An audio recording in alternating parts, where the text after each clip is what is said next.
গত 11ই April 2025, 12ই April এবং 13ই April এই পরপর 3 দিন মিল্লাত বিহারি ক্যাম্পে চাঁদাবাজি, মাদক দ্রব্য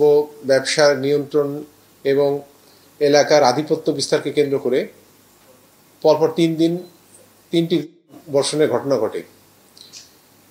এই গুলিবর্ষণের ঘটনায় যারা জড়িত ছিল তারা আমাদের তদন্তে দুবাই প্রবাসী শীর্ষ সন্ত্রাসী পল্লবী এলাকার মশিউর রহমান মশি গ্রুপের অন্যতম সক্রিয় সদস্য হুদা মামুন এবং অরিন এবং সোহেলের নেতৃত্বে একটি গ্রুপ দীর্ঘদিন ধরে পল্লবী এলাকার মিল্লাত বিহারি ক্যাম্প সহ আশেপাশের এলাকায় তাদের ত্রাসী রাজত্ব কায়েম করে চলছিল। এরই পরিপ্রেক্ষিতে তাদের এই ব্যবসার এবং তাদের এই আধিপত্যকে সম্প্রসারিত করার উপলক্ষে এবং সাধারণ মানুষদের মনে ভয়ের এবং ভীতির সঞ্চারের উপলক্ষে তারা এই গুলির বর্ষণের ঘটনাটি ঘটায়। এই ঘটনা ঘটার পরে পল্লবী থানা পুলিশের পাশাপাশি ডিবি মিরপুরের একটি টিম ছায়া তদন্ত করছিল এবং তাদের উপরে আমরা প্রযুক্তিগত এবং স্থানীয়ভাবে আমরা নজরদারির মধ্যে রেখেছিলাম। এরই এক পর্যায়ে গতকাল রাত 26শে এপ্রিল 2025 তারিখ গভীর রাত্রে আমরা গোপন সংবাদের ভিত্তিতে জানতে পারি এবং আমাদের তথ্য প্রযুক্তির সহায়তা জানতে পারি যে তারা এই পল্লবী এলাকায় যে নিউটাউন বাজার আছে, সেখানে একটি মৎস্য আড়ত আছে। এই মাছের আড়তে তারা দুইজন, বিশেষ করে হুদা মামুন এবং অরিন, তারা আত্মগোপন করে আছে এবং আমাদের কাছে আরও খবর ছিল যে তাদের কাছে ওই যে ঘটনাটি ঘটেছিল তা সেই অস্ত্রটিও তাদের কাছে আছে। তো আমরা এই খবর পেয়ে আমাদের আমি এবং আমার ডিসি সহ আমাদের একটি টিম, 2টি টিম আমরা ঘটনাস্থলের উদ্দেশ্যে রওনা হই এবং ওই মৎস্য আড়তের আশেপাশ সহ সমস্ত এলাকা কর্ডন করে ফেলি। এক পর্যায়ে তাদেরকে আমরা অপারেশন চালাই এবং মৎস্য আড়তের দোতলার একটি গোপন কক্ষ, অনেকগুলো কক্ষের ভিতরে একটা গোপন কক্ষের ভিতর থেকে আমরা তাদেরকে দুইজনকেই গ্রেপ্তার করতে সক্ষম হই এবং গ্রেপ্তার করার পর তাদেরকে আমরা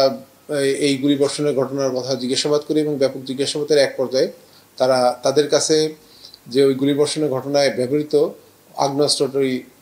থাকার কথা স্বীকার করে। এক পর্যায়ে আমরা উক্ত কক্ষটি তাদের দেখানো মতো তল্লাশি করি এবং তল্লাশির এক পর্যায়ে তাদের হেফাজত থেকে আমি এবং আমার টিম একটি বিদেশি রিভলভার এবং 2 রাউন্ড সহ আমরা হেফাজতে নিই তারপরে এক পর্যায়ে তাদেরকে আরও জিজ্ঞাসাবাদ করি এবং আরও কোনো আগ্নেয়াস্ত্র বা গুলির বিষয়ে তাদের জিজ্ঞাসাবাদের এক পর্যায়ে তারা স্বীকার করে যে তাদের কাছে আরও কিছু সংখ্যক গুলি আছে। তো তারপরে এক পর্যায়ে কক্ষের একটি ছোট্ট একটা গোপন স্থান থেকে তারা আমাদের একটি টোপলা বা একটি প্যাকেট আমাদের কাছে হস্তান্তর করে, যেখানে দেখা যায় যে আমাদের বাংলাদেশ পুলিশে ব্যবহৃত SMGর প্রায় 20 রাউন্ড তাজা গুলি তাদের কাছে আছে এবং সেটা আমরা তাদের দেখানো মতে ওইখান থেকে জব্দ করি। তাদেরকে আমরা আরও ব্যাপক জিজ্ঞাসাবাদ করা শেষে বিভিন্ন জায়গায় অভিযান পরিচালনা করি এবং তাদের অন্যতম সহযোগী যারা ছিল, এদের মধ্যে ছিল অন্যতম সোহেল এবং আরও তাদের যে সক্রিয় সদস্যদের গ্রেপ্তার করার চেষ্টা করি। এক পর্যায়ে আমাদের অভিযান শেষ করে আমরা ডিবি অফিসে এসে করি এবং তাদের ব্যাপারে আমরা PCP যাচাই করে দেখতে পাই যে আমাদের গ্রেপ্তারকৃত যে 2জন চিহ্নিত সন্ত্রাসী, তাদের একজনের বিরুদ্ধে, বিশেষ করে অরিনের বিরুদ্ধে ডিএমপির বিভিন্ন থানায়